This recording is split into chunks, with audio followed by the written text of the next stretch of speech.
There's a widespread assumption in leadership that fairness requires treating every single person on your team the exact same way. The logic suggests that by applying uniform rules and expectations to everyone, you are being a truly objective manager. In reality, this rigid approach creates massive friction. Micromanaging an experienced veteran who has mastered their craft only breeds resentment, while offering total autonomy to a lost beginner leaves them abandoned. Effective management requires a diagnostic method. Before deciding when to step in or when to step back, a leader needs to determine the specific type of intervention an individual requires for the task in front of them. The skill-will matrix provides this clarity. It is a simple two-variable framework that allows you to categorize where a team member stands and adjust your leadership style to match.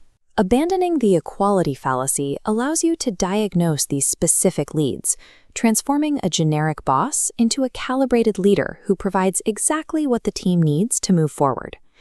The horizontal axis measures will, the heart, effort, and attitude a person brings to the job. The vertical axis represents skill, tracking technical know-how and execution. These axes create four distinct groups, beginning in the bottom right quadrant with high will, low skill, the eager beginners. These are often your newest hires. They arrive with massive enthusiasm and a deep desire to contribute, but they lack the technical experience to execute tasks without help. They have the want to, but haven't yet learned the how to. To lead this group, you must act as a coach.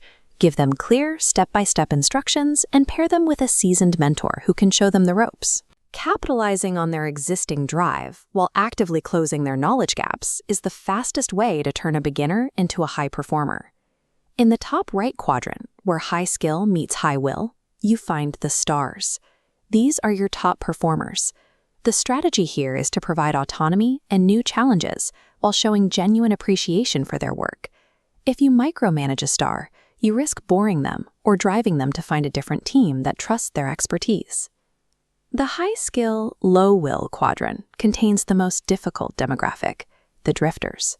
These individuals know how to do the job perfectly, but they've lost their spark. They are either former stars suffering from burnout and feeling undervalued, or they are talented complainers whose negativity can quickly infect the rest of the team.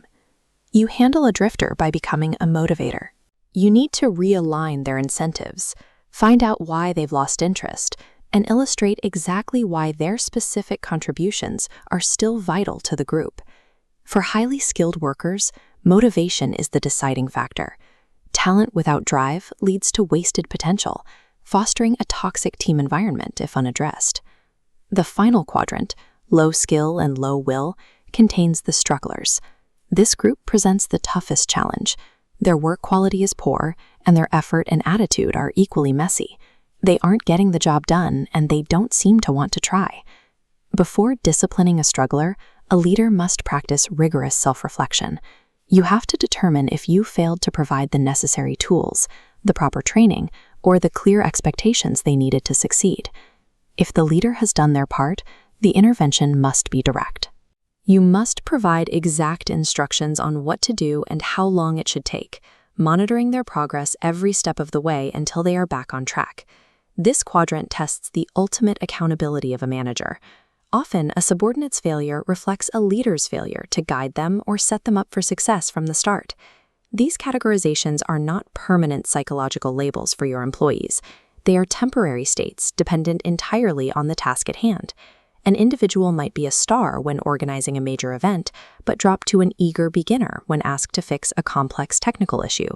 Their skill and will change based on what you are asking them to do. This means a leader must evaluate every single assignment through the matrix, rather than assigning a permanent status to a team member. You must be fluid enough to switch from a hands-off approach to a coaching approach with the same person in the span of a single afternoon. Mastering the skill-will matrix elevates a manager from administering static rules to dynamically calibrating their leadership. This responsiveness is what builds a truly efficient and resilient team.